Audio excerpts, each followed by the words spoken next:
Buongiorno a tutti, siamo qui al Festival di Venezia con David Cronenberg che sarà tra i protagonisti insieme a Spike Lee della Masterclass di MasterCard, e siamo qui con lui per parlare sempre di innovazione ma anche del suo cinema, dei suoi film che verranno onorati proprio qui a Venezia con un premio alla carriera, film come La Mosca, come Existen, Videodrome e più recentemente La promessa dell'assassino e History of Violence.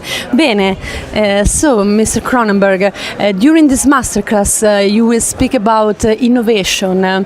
There was a movie or a moment in your career that represents for you a kind of turning point for the innovation, the change of the rules of the movie world, the cinema. Yeah, I think maybe when I was shooting Dead Ringers and we had to make a twin out of Jeremy Irons, and we had to, and there was not the technology at the time to do that properly. You know, it was very old-fashioned, and so I encouraged Panavision, the company Panavision, to make me a special monitor so that I could play back in synchronization two takes of Jeremy Irons being one brother and being the other brother and so on.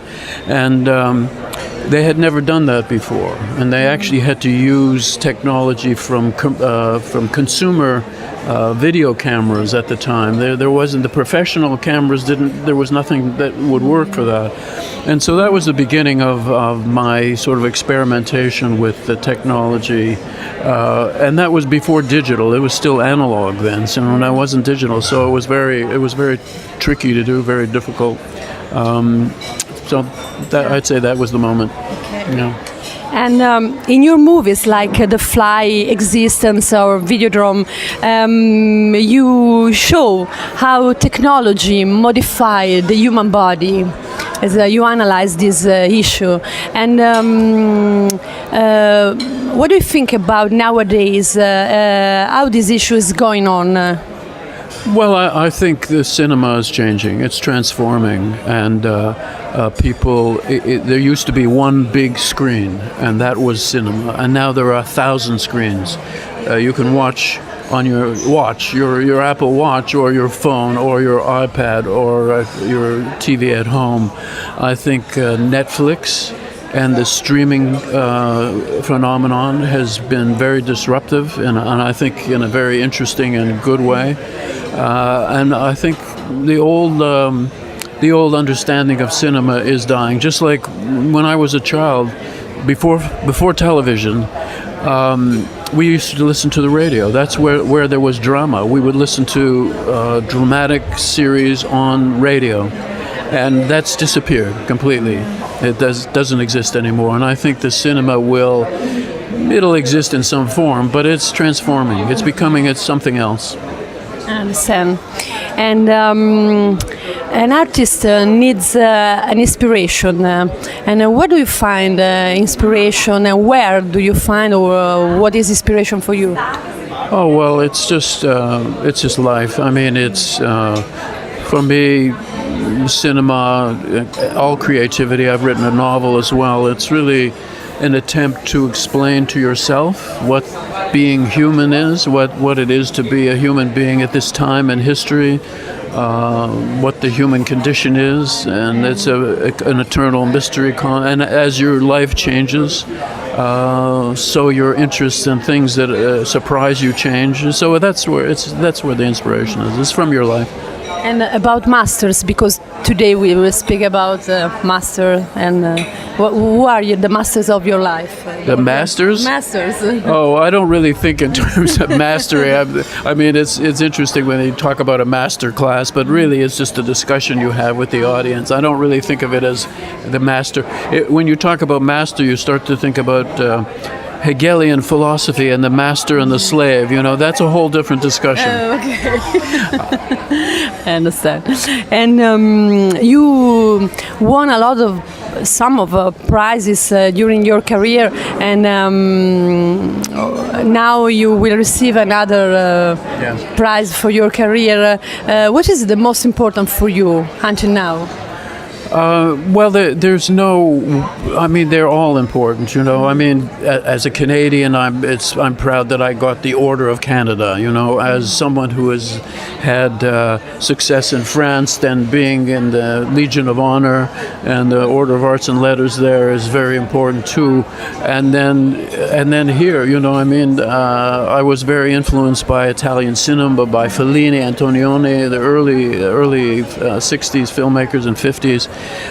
So to have something that represents my relationship with Italy, because when in Toronto, I lived in a very Italian section of Toronto. You know, we have a huge Italian population there, so it's very special for me because of my relationship with Italy, and so that each one has its own specific warm feeling. Since Maps of Your Stars, we don't see a new movie from you. When we will see something new? I don't know. I'm going to ask you. You tell me. For a while, I thought maybe I'm retired. I thought maybe I'm retired. Maybe I'm not going to make any more movies. I'm very interested in television series. You know, like a Netflix series kind of thing. Maybe is perhaps because it's cinema, but it's a different kind of cinema. You know, to make a series of 2 or 3 years where it's 30 hours it's more like a novel. It's like writing a novel more than making a movie. So maybe that's where I will go next. I'm not sure. You could transform some of your old movies in a series, maybe? Well, in a way that happens anyway. People, you know, if I'm having a retrospective in Los Angeles where they will show 13 of my movies. Oh. So if people go to that, it will be like a series, yeah.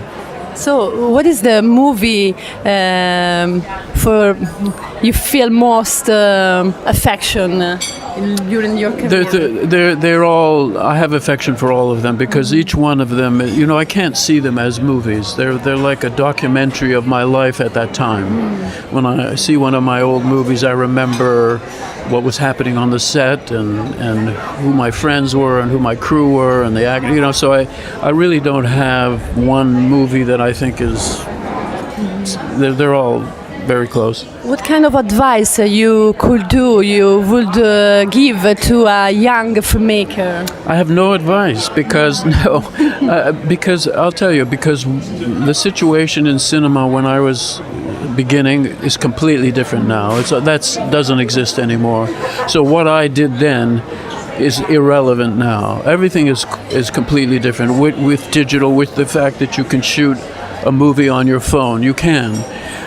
So really, I think, as it is always the case, you just have to do it. You know, you have to. If you think that you can be a director or a writer, you have to just do it and try it and see and be honest with yourself whether you can do it or not. You have to. But now it's easier to try it. You know, you can make a movie on your phone. Yeah.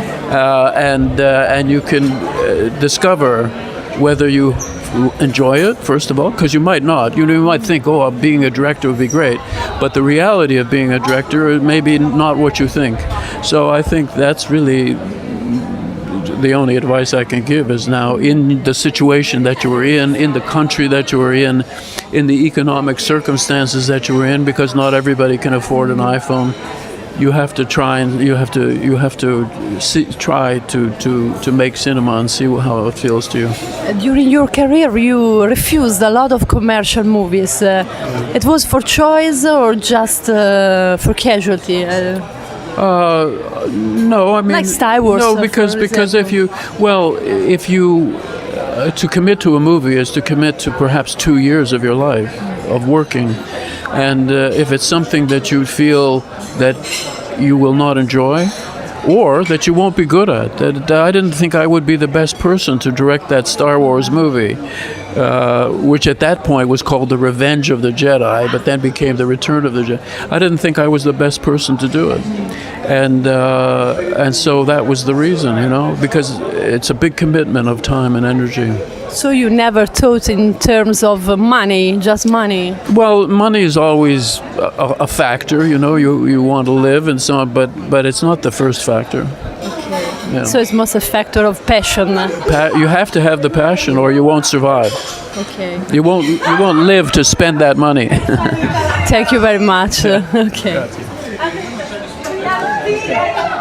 Un saluto a tutti i lettori di Best Movie qua dal Festival di Venezia e da David Cronenberg.